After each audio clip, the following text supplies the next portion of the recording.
Hi students, welcome back to my YouTube channel. आज के इस वीडियो में हम सीखेंगे कक्षा 10 का चैप्टर 1 इतिहास में अति लघु उत्तरीय प्रश्न।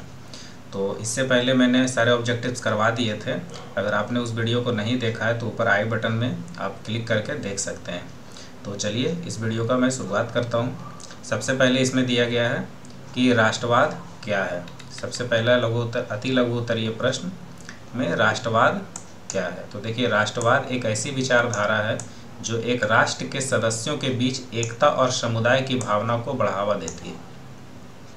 यह एक ऐसी भावना है जो लोगों को एक साथ लाती है और उन्हें एक सामान्य उद्देश्य के लिए एकजुट करती है। यानी कि लोगों में एक ऐसी भावना जो राष्ट्र के प्रति एकजुट की भावना उत्पन्न करती है, उसे हम राष्ट्रवाद कहते हैं। ठीक है, तो अति लघु में आप ज़्यादा नहीं लिखेंगे, बस 3 लाइन ही काफ़ी होता है। ठीक है, चलिए उसके बाद देखते हैं अगला, मेजनी कौन था। ठीक है, तो यहाँ पर देखिए, मेजनी जो था एक साहित्यकार था, गणतांत्रिक विचारों का समर्थन होने के साथ साथ एक योग्य सेनापति भी था। मेजनी को इटली के एकीकरण का पैगंबर या फिर उन्हें मसीहा कहा जाता है। जो इटली का एकीकरण हुआ था, इसमें मेजनी का योगदान था, इसीलिए इसे इसका वहाँ का पैगंबर या उसका मसीहा भी कहा जाता है। तो आप इसे लिखेंगे। ठीक है, चलिए अगला बढ़ते हैं। अगला क्वेश्चन है, जर्मनी के एकीकरण की बाधाएं क्या थी। तो देखिए, जर्मनी कई टुकड़ों में बटा हुआ था, लगभग 300 से ज़्यादा टुकड़ों में बटा हुआ था। तो वहाँ पर ये सबको एक करने के लिए बहुत बड़ी समस्याएं उत्पन्न हो रही थे। तो देखिए यहाँ पर क्या करा है कि 19वीं शताब्दी में जर्मनी 300 से ज़्यादा टुकड़ों में बटा हुआ था। यानी 300 से ज़्यादा ये अलग अलग साम्राज्य चल रहा था वहाँ पर।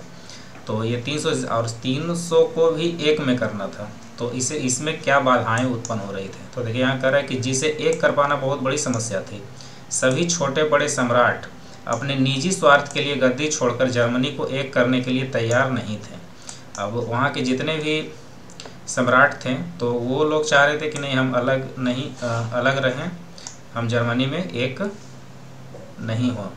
तो इस वजह से वहाँ पर वो सब अपने निजी स्वार्थ के लिए कर रहे थे। तो इसीलिए जर्मनी को एकीकरण करने में बहुत बड़ी बाधाएं उत्पन्न हो रही थे। ठीक है, अगला क्वेश्चन है यहाँ पर, मेटरनिक युग क्या है। देखिए, मेटरनिक युग चौथा नंबर, शॉर्ट क्वेश्चन में चौथा नंबर में, मेटरनिक ऑस्ट्रिया का चांसलर था। मेटरनिक जो था क्या था, ऑस्ट्रिया का चांसलर था, जो काफ़ी प्रतिक्रियावादी था। वह अपने राज्य के किसी भी प्रकार के सुधार के पक्ष में नहीं था। देखिए यहाँ पर क्या था कि वो चाहता था कि हमारे राज्य में किसी प्रकार का कोई सुधार नहीं हो। उसकी नीति थी उसकी नीति थी कि शासन करो लेकिन कोई परिवर्तन नहीं होने दो। सन 1815 से 1848 तक के काल यूरोप के इतिहास में मेटरनिक युग के नाम से जाना जाता है। यह क्वेश्चन बार बार पूछा जाता है, ये मेटरनिक युग का काल क्या था। तो आप यहाँ पर ये लिख सकते हैं 1815 से 1848 तक जो था मेटरनिक युग का काल था। तो स्टूडेंट्स, आपको ये 4 प्रश्न जो था अति लघु उत्तरीय प्रश्न में मैंने यहाँ पर बताया। और आपको ये वीडियो अच्छा लगे तो इसको लाइक करिए, चैनल को सब्सक्राइब कर दीजिए। मिलते हैं अगले वीडियो में। Thanks for watching this video.